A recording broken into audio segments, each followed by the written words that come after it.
નમસ્કાર, weather analysis સાથે હું છું પાયલ અને ગુજરાતમાં ગરમીની વચ્ચે વરસાદની આગાહી. અલગ અલગ સિસ્ટમ, બંગાળની ખાડી, અરબી સમુદ્ર અને વેસ્ટર્ન ડિસ્ટર્બન્સ સિસ્ટમ બનેલી છે. આ સિસ્ટમની અસર કેવી થવાની છે એની વિસ્તારથી વાત કરીશું. પહેલા વિંડીના માધ્યમથી વરસાદની સ્થિતિ જોઈએ તો ગુજરાતમાં અત્યારે ક્યાંય વરસાદ નથી બતાવી રહ્યા. વેસ્ટર્ન ડિસ્ટર્બન્સની આપણે જે વાત કરીએ ધીરે ધીરે નેપાળ તરફ જઈ રહ્યું છે.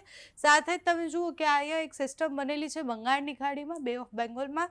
સાથે જ માલદીવ્સની બાજુમાં પણ એક સિસ્ટમ બની છે. ધીરે ધીરે દક્ષિણના દરિયાકાંઠાથી આગળ વધશે અને પછી એ દક્ષિણ ગુજરાત તરફ, એટલે કે દક્ષિણ ગુજરાતના અમુક વિસ્તારોમાં છૂટોછવાયો વરસાદ પાડી શકે છે.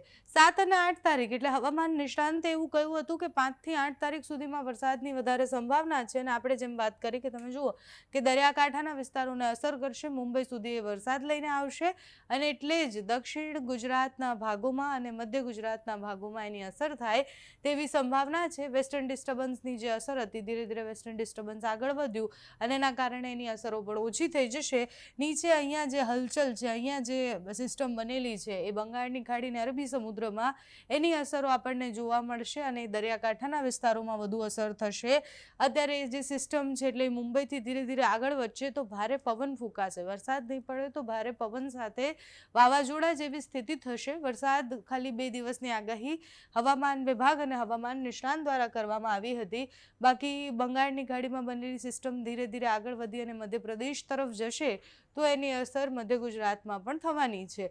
એ બધાની વચ્ચે આપણને એવું કે ગરમી થોડી ઓછી થઈ જશે જો વરસાદ પડવાનો છે, પણ એવી સ્થિતિ થવાની નથી. ગરમીની સ્થિતિ તો એની એ જ રહેવાની છે. અત્યારે જે પરિસ્થિતિ છે એમાં કોઈ જ તાપમાન બહુ જ નીચે આવે એવી સંભાવનાઓ પણ નથી દેખાઈ રહી. એટલે જુઓ તમે કે સૌથી વધારે ગરમ પ્રદેશ જે રહેશે અમદાવાદ અને ઈડર રહેવાનો છે અને અત્યારે અમદાવાદમાં 40 ડિગ્રી તાપમાન 11 વાગ્યાની આસપાસ બતાવે છે આજના દિવસમાં. પછી 42 ડિગ્રીએ પહોંચે છે. વિરમગામની એ સ્થિતિ છે, સુરેન્દ્રનગરની એ સ્થિતિ છે, નડિયાદમાં 41 ડિગ્રી છે, વડોદરામાં પણ ખૂબ ગરમી છે, 41 ડિગ્રી તાપમાન છે, જૂનાગઢમાં 41 છે. દરિયાકાંઠાના વિસ્તારોમાં તાપમાન નોર્મલ કરતાં ઓછું જ હોય અને એટલે ત્યાં 30, 31 ને 32 ડિગ્રી સુધી તાપમાન પહોંચ્યું છે.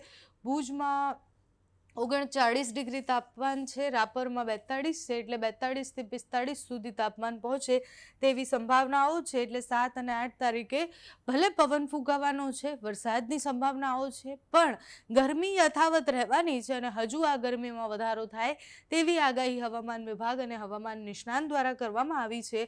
એટલે ભયંકર ગરમી તો પડવાની જ છે. 45 ડિગ્રી સુધી તાપમાન આ અઠવાડિયે પહોંચે અને ઓલ ટાઈમ હાઈ તાપમાન એટલે કે 45 ડિગ્રીના તાપમાન પાર કરે એવી આગાહી હવામાન નિષ્ણાંત પરેશભાઈ ગોસ્વામીએ કરી હતી. થોડા દિવસ પહેલા જ અમે એમની સાથે વાત કરી તો એમનું એવું કહેવું હતું કે બેન વરસાદ તો પડવાનો છે, જ્યારે અતિશય ગરમી પડે અને એના પછી જે ભેજવાળું વાતાવરણ ક્રિએટ થાય, વાદળો ભરાય, જે આપણે શીખ્યા છીએ કે કેવી રીતના પાણી ગરમ થાય ને પછી એમાંથી ભાપ બને ને પછી વાદળો ભરાય, એ પરિસ્થિતિના કારણે અત્યારે અમુક જગ્યાએ છૂટોછવાયો વરસાદ પડી રહ્યો છે.